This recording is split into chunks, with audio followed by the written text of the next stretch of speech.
新北市某一间高中的国中部发生着闹火冲突，一个男同学的胸坎甲颔棍，互同学来攻击，抢救2天，也是伫咧昨暝过网络。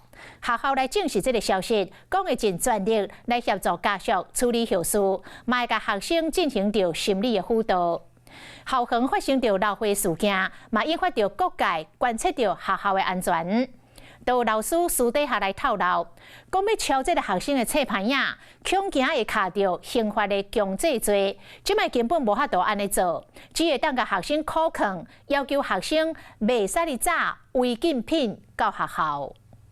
新北某一间高中附设的国中部，伫圣诞节迄天，因为男同学甲女同学讲，你毋是阮班的人，因为这个月暗哥仔就去互女同学的客阿兄扑一个重伤，送病院急救2天，伫早暗有缘过身。发生这样的事情，我们真的感到非常的遗憾跟痛心。那接下来教育局跟学校会全力来提供家长有关于法律跟家庭支持的各项协助。有人伫现场看到规个过程，是惊一个扣甲放学。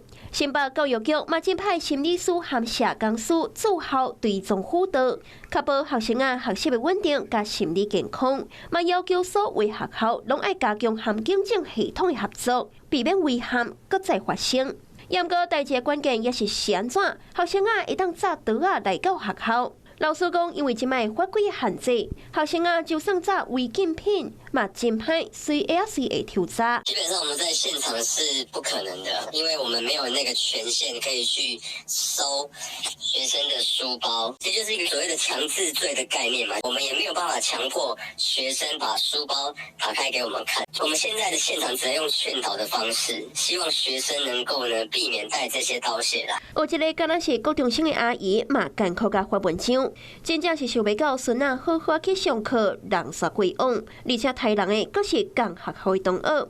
上届去网的是一个查某囡仔，伊若无去找人斗，孙根本袂防攻击。嘛呼吁各界爱关心校园安全，莫互孙白白牺牲。